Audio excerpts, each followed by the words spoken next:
आजको भिडियोमा हामी एङ्गो प्रोमा आएको रिक्वेस्टलाई कसरी एक्सेप्ट गर्ने, राइडलाई कसरी राम्रोसँग कम्प्लिट गर्ने र आफ्नो राइडलाई बोनसको लागि कसरी योग्य बनाउन सकिन्छ भन्ने विषयमा विस्तृत रूपमा कुरा गर्दछौं। रिक्वेस्ट आउँदा हामीले पिकअप र ड्रप लोकेसन देख्न सक्छौं। एक्सेप्ट गर्ने समय 10 सेकेन्ड मात्र हुन्छ, त्यसैले सुरुमा तुरुन्तै राइडलाई एक्सेप्ट गर्नुहोस्। राइड एक्सेप्ट गरिसकेपछि प्यासेन्जरलाई कल गरेर कन्फर्म गर्नुहोस्।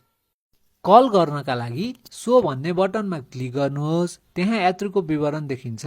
कल भन्ने अप्सनलाई सिलेक्ट गर्नुहोस्। त्यसपछि तपाईले दुई विकल्प पाउनुहुन्छ, अनलाइन कल वा फोन कल। अनलाइन कल गर्नको लागि कल अनलाइनमा क्लिक गर्नुहोस्। त्यस्तै फोन कल गर्नका लागि माथिल्लो भागमा देखिएको फोनको चिन्हमा क्लिक गर्नुहोस् र यात्रुलाई कल गर्नुहोस्। अनलाइन कल भन्दा फोन कल नै राम्रो हुन्छ, त्यसैले सकेसम्म फोन कल नै गर्नुहोस्। त्यसपछि यात्रु लिन जानुहोस्। जब तपाई यात्रुको लोकेसनमा पुग्नुहुन्छ त्यहाँ तलपट्टि अराइभ भन्ने अप्सन देखिन्छ, त्यसलाई दायाँपट्टि स्लाइड गर्नुहोस्। धेरैजसो अवस्थामा तपाई यात्रुको पिकअप लोकेसनमा पुग्ने बित्तिकै अराइभ भन्ने अप्सन आफै स्लाइड हुन्छ। यदि त्यसो भएन भने आफैले त्यसलाई स्लाइड गरेर अराइभ गर्नुपर्ने हुन्छ। याद राख्नुहोस्, यात्रु लिन जाँदा सधैँ कल गरेर मात्र जानुहोला, किनभने कहिलेकाहीँ यात्रुले गल्तीले पनि रिक्वेस्ट पठाएको हुन सक्छ, त्यसैले कन्फर्म नगरिकन नजानुहोस्।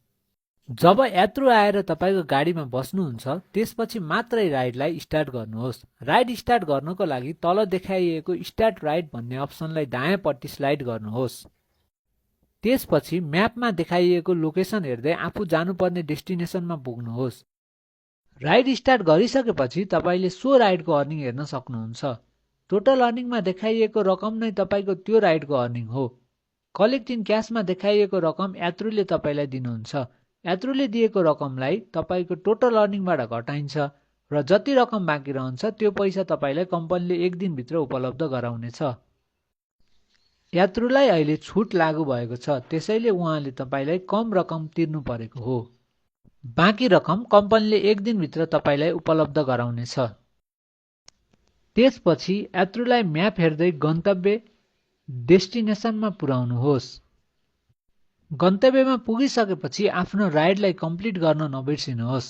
तल देखिएको कम्प्लिट राइड भन्ने अप्सनमा दायाँपट्टि स्लाइड गरेर राइड सकाउनुहोस्। त्यसपछि कलेक्ट इन क्याश भनेर देखाइएको रकम यात्रुसँग लिनुहोस्। यसरी तपाईले आफ्नो राइडलाई राम्रोसँग र नियमअनुसार कम्प्लिट गर्न सक्नुहुन्छ।